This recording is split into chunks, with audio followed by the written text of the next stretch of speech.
അട്ടപ്പാടിക്ക് വളപ്പൊടി എടുക്കാൻ വന്നാണ്. ഞാൻ വളപ്പൊടി ആണെങ്കിൽ നിങ്ങൾക്ക് ഒന്ന് കാണിച്ചു തരാം. ഇതാണ് വളപ്പൊടി. അയാൾ വലിയ കൂട്ടാണ്. ആഹാ ആഹാ.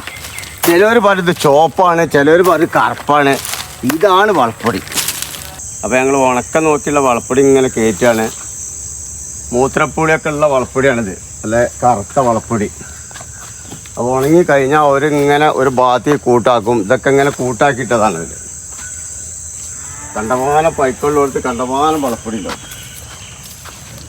ഇതൊക്കെ വളപ്പൊടിയാണ്. ഇതെല്ലാവരും അങ്ങനെ വന്നെത്താത്തൊരു സ്ഥലമായതിൻ്റെ പേരിലാണ് ഇങ്ങനെ കിടക്കുന്നത്.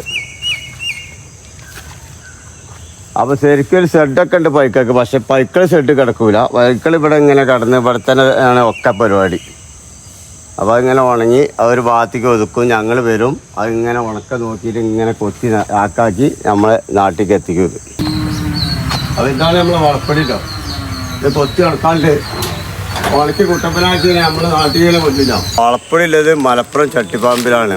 അവിടെ വന്നാൽ ഞങ്ങൾക്ക് വളപ്പൊടി കൊണ്ടുപോകാം.